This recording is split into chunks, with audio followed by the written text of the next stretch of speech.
The Holodomor, also known as the Terror Famine or the Great Famine, was a man-made famine, a genocide created by Joseph Stalin in Soviet Ukraine from 1932 to 1933 that killed millions of Ukrainians.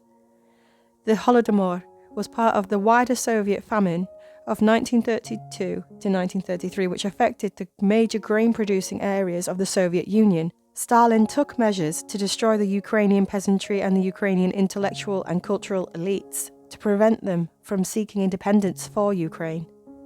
Here are some true survivor stories, and viewer discretion is advised.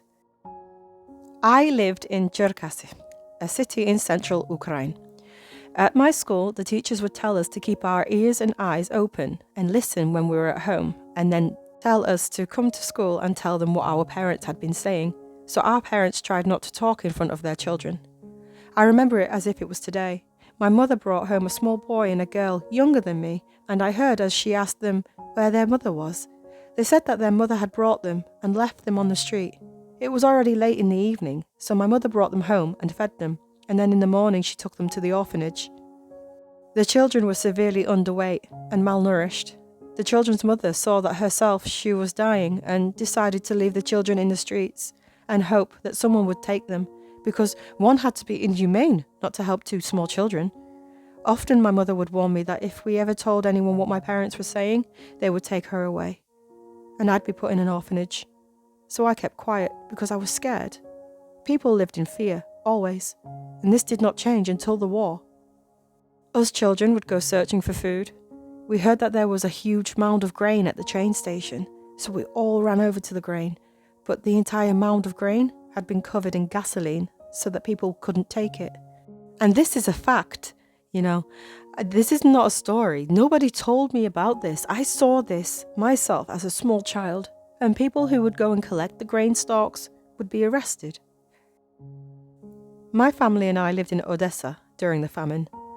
There was a store called a Torgovlia, or a store for foreigners, where only gold and precious metals or foreign currency could be used, and during the famine, these stores were a means for the Soviet government to augment their gold reserves.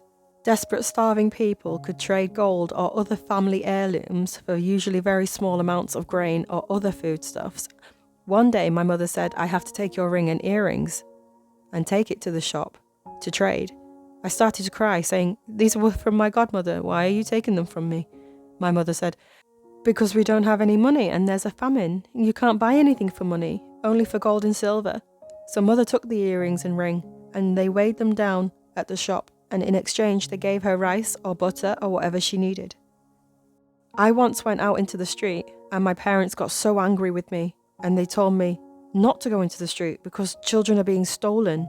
Later we found out that children were being stolen and ground into schnitzel and pies. People from the bazaar had said that when a policeman was eating a pie, he found a piece of nail and a finger in it.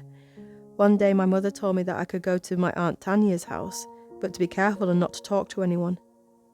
We lived at number 2 and my auntie lived at number 10, so I had to go quickly, but by the time I got to number 7, a man started to talk to me, and he tried to grab me by the arm.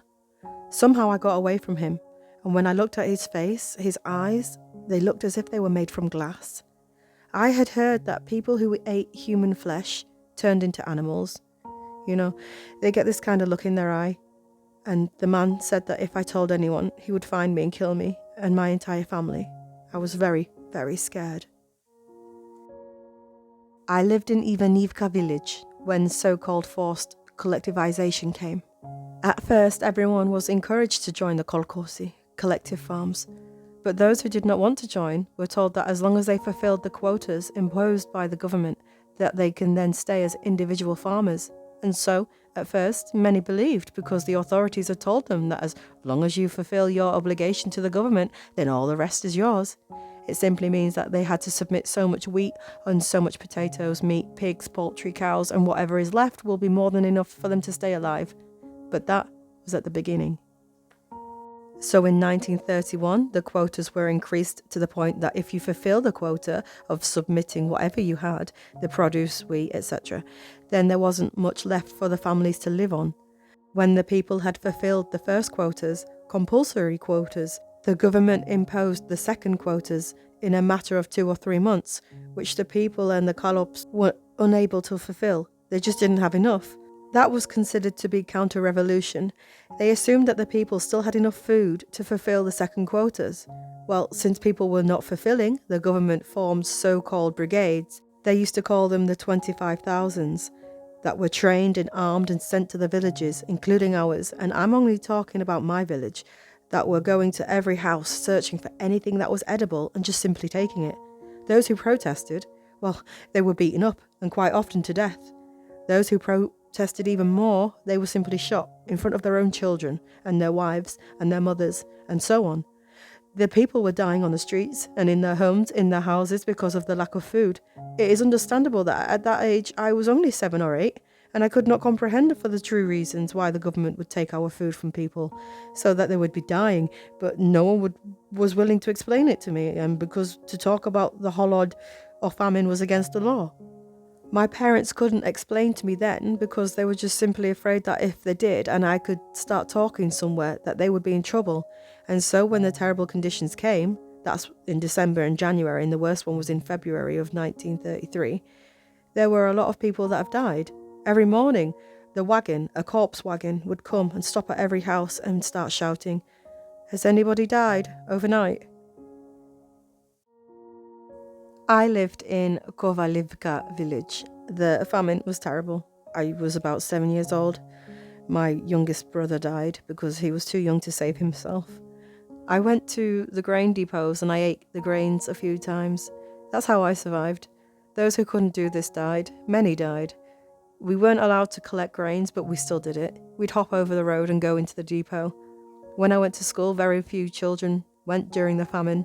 Usually they were just too weak from the famine. We didn't eat at school. No, they didn't give us anything to eat.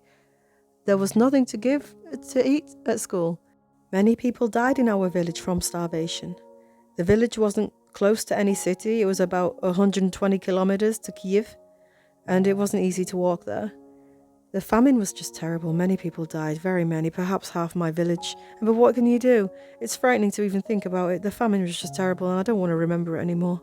It was very hard to live through that famine. The famine subsided only after the 1933 harvest had been completed. The traditional Ukrainian villages had all been essentially destroyed, and settlers from Russia were brought in to repopulate the devastated countryside. According to a recent demographic study, 13.3% of Ukraine's population died at the time of the Holodomor. It is estimated that the famine-related losses in Ukraine during 1932 to 1933 stand at 3.9 million of direct losses and 600,000 unborn children.